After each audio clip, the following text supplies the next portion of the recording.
بە درێژایی سەدەی ڕابردوو رادیۆ شادەماری میدیای بیستراو بووە لەلایەن خەڵکیەوە بە هایخۆی هەبووە و بووە بابەشێک لە کەلتوری ژیانی ڕۆژانە. لەبەر گرنگی ئەم دەستگایەشە کە ساڵانە لە ڕۆژێکی دیاریکراودا یادی دەکرێتەوە و ئەو ڕۆژە بە ڕۆژی جیهانی رادیۆ دانراوە.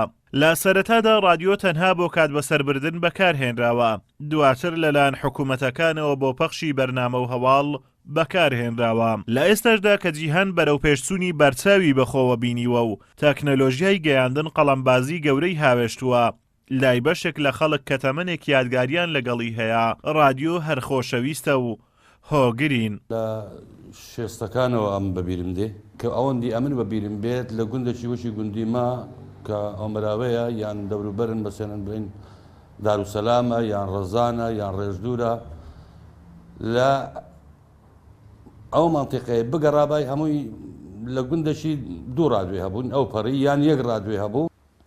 ئەو ڕادوێە بەکاردەهات شەوانە خەڵک دەهات لەوێ ماڵێدا ئەنیشت ژن لە دەنگ و باسی ڕاگرت و لە تەمسیلات ئەکرا قسەی حەنتیکە ئەکران وەکو بەرنامە هەبوون گوێن ئەدایە. من ئێستاش بە من بی لە ماڵێ تەلەڤیزیۆنی قەپات کەم ڕادوێ بکەمەوە ئەلعام لێرە ڕادوێ بەکاردین بە زۆری. لە مێژووی کووردا و لە شۆڕشەکانیدا رادیۆ کاریگەری زۆری هەبووە، هاوڵاتیان لە ڕێگەی رادیۆ پەیامەکانیان پێگەیشتووە و هۆشیار کراونەتەوە. هەنووکە بەهۆی زیادبوونی هۆکارەکانی گەیاندن و بەرفراوانی تۆڕە کۆمەڵایەتیەکان رادیۆ زیاتر لەلایەن شۆفێرانەوە لە ناو ئۆتۆمبیلدا بەکاردێت. هەر بۆیە فرۆشیارێکی رادیۆ ئاماژە بۆ دەدات لە ئێستادا فرۆشی رادیۆی ماڵان بە شێوەیەکی بەرچاو دابەزیوە. بەڕاستی فرۆشی رادیۆ زۆر کەمە. ئەوەی کە ئێستا کە دەشێتن زۆرتر داوای رادیۆکان ئەو رادیۆ نوێیەکان دەکاتنەوەی کە فلاش تێدا نەک بۆ ئەوەی کە گوێ لە رادیۆ بن زیاتر بۆ ئەوەی بەکارهێنانی فلاشەکەی لەسەر رادیۆنە. دەستپێکی کارەکەشم ئەگەڕێتەوە بۆ ساڵی 1970 دەستم بەکار کردیە کاری رادیۆ و تەزیل و تەلەڤیزیۆنە ئەو شتانم کردێ. بەرا ئێستا ئەوانە بەکار نەمان، رادیۆ دەوری نەمایە. ئەوەی زۆر بەکاردێت ئاماژەم پێکرد لەناو ئەوەیە سیارەیە زیاتر بەکاردێت نەک لە شوێنەکانی دیکە.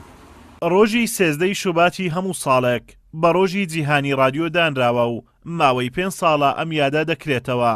یادەکەش لەلایەن ڕێکخراوی یونسکۆی سربەنەتەوەی گرتوەکانەوە بەڕەسمی ناسێنراوە. ڕێکخراوی نێودەوڵەتی بۆ پەروەردە و زانست و کللتور یونسکۆ ڕۆژی سێزدەی شوباتی وەکو ڕۆژی جیهانی رادیۆ دیاری کردووە.